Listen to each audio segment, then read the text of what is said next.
We're up here at Greensville Gourmet, just in Dundas area, and we'll be popping in to do another food and drink fest up close. So let's pop inside. Hi everybody, we're here at Greensville Gourmet for another food and drink fest up close, and we're going to be talking with Chef Michael. Even though it's a snowy February day, spring and summer are just around the corner and everybody's wanting to barbecue. So we have some great barbecue questions for Chef Michael. My first question for the barbecuing season that's going to be upon us is, should you barbecue every cut of meat that you get? I don't think every cut needs to be barbecued. Prepared properly, every cut can be barbecued. Some need to be marinated, the flanks and stuff like that. It's a personal preference. Personally, I'll barbecue anything.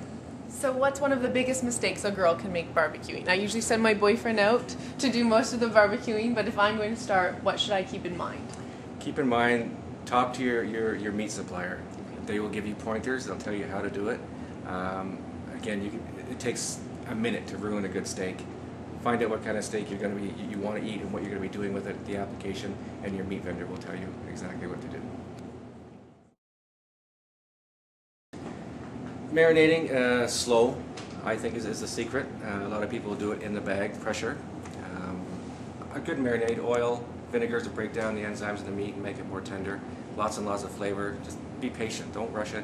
It'll happen. So would you recommend doing it or starting it in the morning, the night before, or does it depend Depending on the meat. Like again, if it's a flank or something like that, I would go overnight. Anything else, a couple hours will do it. Just a question back on the marinating side of things.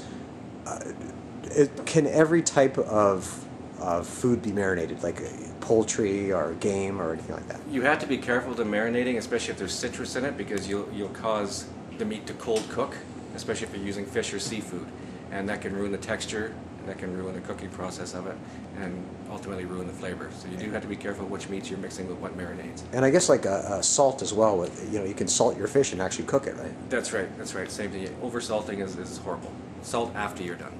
So Greensville Gourmet has saved my bacon numerous times because you're known for having great homemade, prepared food. Now I'm just seeing here that there's a lot of different types of burgers that already have seasoning and different ingredients mixed in. What burgers would you recommend are really hot for this spring and summer? The sirloin burgers, for sure. Yeah, we grind our own meat. Everything is fresh here. We make the burgers fresh every single day. So in your opinion, what two spices should never be mixed together? Oh, jeez. That's hard. That's a hard question because I'm one of these guys. I'll just take anything, infuse it, and make it work. I don't know if I can answer that for you. I'll go for anything. What's your favorite combination of spices? Roasted garlic and thyme, rosemary, fresh herbs, anything like that, for sure. So your passion is cooking and being around food all day. If you weren't a chef, what would your passion be? I'd probably be working in forestry to be around the food that I wanted to eat. But yeah, I'd be working outside. Yeah. So if I need help barbecuing, because I am going to try this spring, are you willing to come over and help me? Well, actually, it's funny you say that. What we do now is in-home cooking classes, where we devise a 3-course menu for you, and we'll come to your home with you and your friends, your husbands, whatever, and we'll prepare it for you right in your kitchen. You get the recipes, you get the theory, you get to eat it, and then I'll come back in 2 weeks. You have to cook it for me. That's fabulous. That's a deal. There you go. Okay, so I'm just kind of looking at all the spices that you have lined up here. Which ones are you most tempted to steal on the way home?